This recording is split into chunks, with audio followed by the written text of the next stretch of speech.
So what's up, guys? This is the second time that I've reviewed this scope. This is the Vortex Strike Eagle 5-25 by 56.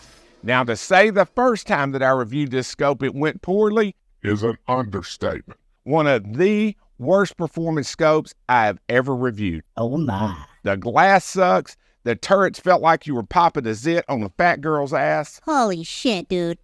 The whole thing just felt like a cheap-ass Amazon scope. Now, let's fast forward to now. I found out from some friends that supposedly, Vortex has upped their game on the Strike Eagles. So I took this damn thing out to the range. I'll let you see it yourself here in just a minute and see if it's better. All right, here we go.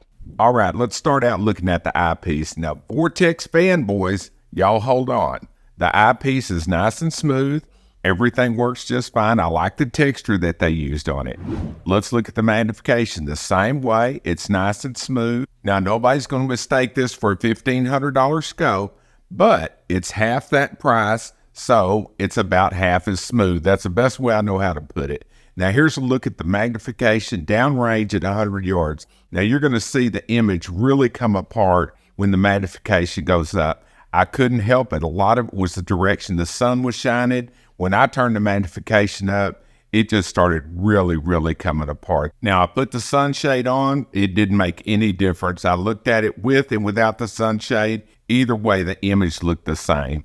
Now, the parallax side focus adjustment on the side was exceptionally smooth, and it goes all the way down to 15 yards. As a matter of fact, I checked it at the range, and it was very precise. The illumination on it is 11-step. The entire reticle illuminates. It was real hard to get a picture of it because it was just so bright that day.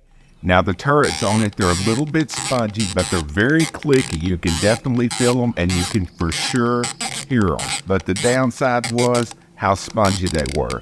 Now, here's a look at the vertical tracking going all the way from one stop to another.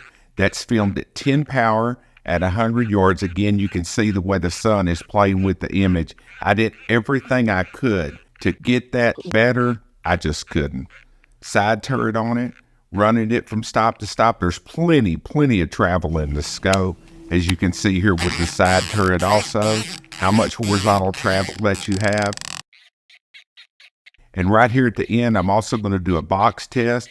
It tracked and repeated and came back to center just like a scope should, and way better than the last one I tested. Now, stick around right here all the way to the end. I'm going to give you some final thoughts that I personally have on this scope because I do have a lot of experience with it, and you can kind of decide for yourself if it's a good buy for you. Now, if you're going to get one of these, do yourself a favor and get it at Optics for